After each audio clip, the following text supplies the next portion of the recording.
Kamusta kayo lahat mga Karumarico Vlogs? So ngayon pa lang mga idol, inutusan ako ng boss ko para mag-deposit.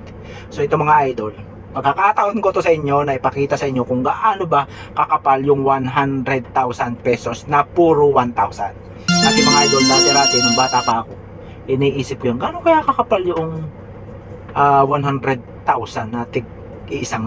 So ngayon mga idol, ipapakita ko sa inyo para tayo lahat ay may mga idea. Kasi syempre alam ko naman na marami din nakatulad ko na talagang hindi nakakahawak ng ganun kalaki. Nakahawak lang ako ng ganito kalaki mga idol. Kasi ito nga, dahil dito sa boss ko, ayan, inutusan niya ako. Ayan, ito na mga idol, ito nandito nakalagay sa envelope na to, binigay niya sa akin para i-deposit ko. So ngayon mga idol, ipapakita ko sa inyo kung gaano kakapal. Kasi syempre para may mga idea kayo, para pa nakakita kayo, ganun kakapal yung 100,000 pesos. So ibig sabihin 100,000 pesos. Yung pag nakita kayo may daladalang ganyan kakapal, mga 5 ganun kakapal, 500,000 pesos. So may idea na tayo mga idol. So ito, papakita ko to sa inyo mga idol. Ito mga idol, 100,000 to. Ayan, 100,000 to mga idol. So kung susukatin ko siya sa daliri ko, ayan mga idol. So ito, ganito na lang. Ayan. So ganito siya kakapal mga idol. Ayan. So ganyan lang siya. Pag hindi mo siya kinupi, pag siya kinupi mo mga idol, ganyan. Pero pag hindi mo siya kinupi, yun talagang sakto lang. Ito, katulad nito. Ayan. Ganyan lang kakapal mga idol. Ayan.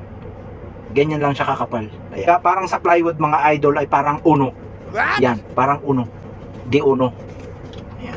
So ganun kakapal mga idol. Ayan ha. 100,000 to mga idol for deposito. Hindi po ito sa akin. Ito ay kay boss. So yun lang guys. Sana nakamirang kayo ng idea dito. Ganyan ka lang. So yun lang guys. At God bless atin lahat. Sana lahat tayo pare-pareho tayo makahawak niya ng talagang sa atin. Yung pera talaga natin na pag-iingatan natin. Alam niyo ba mga idol, pag tayo may pera na ganyan, dapat ingatan natin. Dapat gamitin natin doon sa mga bagay na alam natin na kailangan lang natin.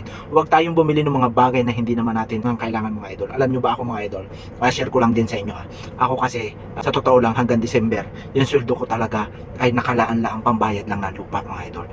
Yung iba nagsasabi sa akin, bakit daw ako bili ng lupa, aanhin ko ba daw yun mga idol? Kasi yung akin, ang isip ko kasi, lupa yung aking iniisip na lagi kong binibili kasi alam ko kahit pag binili ko ngayon, kinabukasan pwede ko na siyang ibenta ng mas mahal pa doon sa pagkakabili ko. Yung kasi naisip ko mga idol na doon ako nag-i-invest parati sa lupa. Yan lagi ang aking iniisip. Kahit medyo mahal yung talagang bibilin mo, medyo mahal, syempre naman pagka nabili mo yun, malamang na masigit pa dun pag ibinenta mo. So yun lang guys, tip ko lang yan sa inyo. Huwag tayong bili ng kung ano.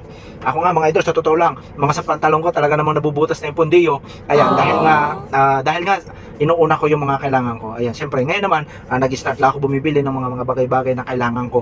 So yun, sabay-sabay lang yan. And then syempre sunod naman para naman sa business na ating pinaplano. At sana pagkaloob yan sa atin ng Panginoon. Walang imposible, basta tayo magtiwala, mag-focus lang tayo sa ating mga plano, mag-focus lang tayo kung ano yung goal natin, and then samahan natin ng tiwala at pananalig sa Panginoon.